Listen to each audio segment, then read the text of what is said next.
Assalamualaikum, hai guys. Jangan lupa nonton video aku ya. Jangan lupa subscribe dan tombol loncengnya. Jangan lupa ditekan ya. Harus ditekan. Oke, libur lebaran bentar lagi tiba. Tapi bolehkah kita jalan-jalan? Hai guys, yuk kita jalan-jalan aja. Jalan-jalan di mana? Di rumah. Waduh, sedih sekali ya kita nggak bisa kumpul dengan keluarga di tahun 2021. Tapi jika ada yang ingin berkendara, ini ada cuplikan dari sumber dari CNN. Itu beberapa yang diperbolehkan untuk melakukan perjalanan luar kota. Syarat dan ketentuan pasti berlaku, ya ribet, cuman kalau ada niat silakan, karena silaturahmi itu juga baik ya teman-teman ya.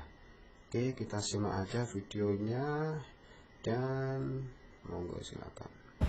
Tapi bagaimana jika mendesak dan harus keluar kota? Bisa, tapi ribetnya luar biasa, seperti kontes pencarian bakat. Izin keluar kota diberikan bagi orang-orang terpilih. Hanya untuk pelaku distribusi logistik dan keperluan mendesak seperti urusan pekerjaan dan perjalanan dinas, kunjungan sakit atau duka, serta pelayanan ibu hamil dan bersalin. Untuk ibu hamil boleh bawa 1 orang pendamping, sementara yang mau bersalin boleh bawa 2 pendamping. Tapi ada syaratnya, yang melakukan perjalanan dinas harus ada surat izin dari pimpinan instansi pekerjaan, khusus untuk ASN, pegawai BUMN, BUMD, dan anggota TNI Polri.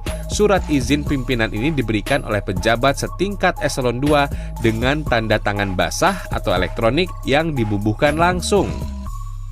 Masyarakat yang memiliki keperluan mendesak harus punya surat izin perjalanan dari pihak desa atau kelurahan sesuai domisili masing-masing. Surat izin berlaku untuk 1 orang per 1 surat dan 1 kali perjalanan saja, baik pergi ataupun pulang. Pengecualian juga hanya berlaku untuk masyarakat berusia 17 tahun ke atas.